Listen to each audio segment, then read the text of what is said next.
দেৰগাঁৱৰ বৃহত্তৰ ব্ৰহ্মপুত্ৰ অঞ্চলৰ ধৰ্মীয় তথা সাংস্কৃতিক অনুষ্ঠান ব্ৰহ্মপুত্ৰ আঞ্চলিক নাম কীৰ্তন আৰু শংকৰী কলাকৃষ্টি বিকাশ সমিতিৰ ঊনবিংশ বাৰ্ষিক মহোৎসৱ ভাগি মঙলবাৰৰ পৰা তিনিদিনীয়া কাৰ্যসূচীৰে সুবিধা চাপৰি বিজয়পুৰ নামঘৰৰ প্ৰাংগণত অনুষ্ঠিত হৈছে। ইয়াকে লৈ অঞ্চলটোত এক আধ্যাত্মিক পৰিৱেশে বিৰাজ কৰিছে। শিশুসকলৰ পৰা জ্যেষ্ঠজনলৈ সকলোৱে ধৰ্মীয় সাজপাৰ পৰিধান কৰি ওলাই আহিছে নামঘৰত গুৰুজনাৰ সৃষ্টিৰাজিক স্মৰণ কৰিবলৈ।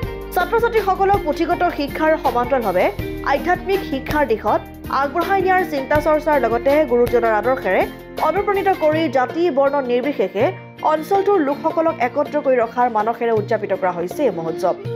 উষা কীৰ্তন, নাম প্ৰসংগ, ভাগৱত পাঠ আদিৰ উপৰি বিভিন্ন প্ৰান্তৰ পৰা অহা শিশু শিল্পীসকলৰ পৰা ধৰি যুৱক যুৱতী আৰু মহিলাসকলে বৰগীত, লোকগীত, দিহানাম, সত্ৰীয়া নৃত্য, মহাপুৰুষীয়া ভাওনা পৰিৱেশন কৰি হৰিনামৰ ধ্বনিৰে মুখৰিত কৰি তুলিছে নামঘৰৰ চৌপাশ। আমাৰ এই প্ৰচাৰ বিভাগলৈ আমি আদৰণি জনাইছোঁ। আমাৰ তিনিদিনীয়া কাৰ্যসূচী চলি আছে। ব্ৰহ্মপুত্ৰ আঞ্চলিক নাম কীৰ্তন আৰু শংকৰী কলাকৃষ্টি বিকাশ সমিতিৰ উদ্যোগত আমাৰ তিনিদিনীয়া কাৰ্যসূচী।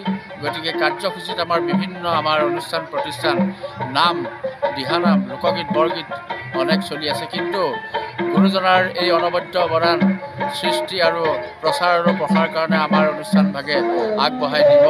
আৰু আমাৰ মূল উদ্দেশ্য হৈছে যে যুৱ প্ৰজন্মৰ উচ্ছৃংখলতা নাশ কৰি আধ্যাত্মিকতালৈ আমি আনিবলৈ বহুত যত্ন কৰিছোঁ।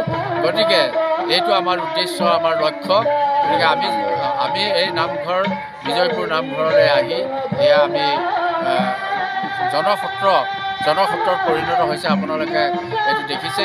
গতিকে আমাৰ ভৱিষ্যত যাতে নামভাগ ব্ৰহ্মপুত্ৰৰ যেনেকৈ বুৱতী পানী সদায় অহৰহ বৈ আছে, ঠিক তেনেধৰণে আমাৰ নামভাগিও যাতে বৈ থাকে, আমি ভগৱানৰ ওচৰত প্ৰাৰ্থনা জনাইছোঁ। ধন্যবাদ। দেৰগাঁৱৰ পৰা ইন্দুভূষণ মহন্তৰ ৰিপৰ্ট, অসম আদিত্য।